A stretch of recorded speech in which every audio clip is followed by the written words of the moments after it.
Maxine, in your Security is Not a Product report, you show that the demand for managed security services is growing at a high rate.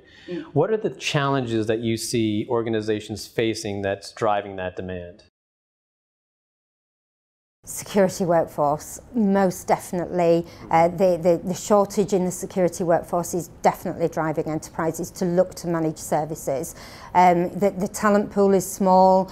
People are tempted to other organisations by another few $1,000s elsewhere, and smaller organisations in particular find those vacancies very difficult to fill. So they're looking to managed services to help them on a gradual basis with their security challenges. But then also I think there's continuous learning as well. The security world is fantastic because it never stands still. You can forever be learning and understanding more about what's going on in the world for security. But that does again present quite a challenge to enterprises. They need to invest in this continuous learning, need to have the right people in place to be able to do that, and that's a challenge as well. So I do think that's another reason that enterprises are moving to managed services. And I'll just give one more example as well.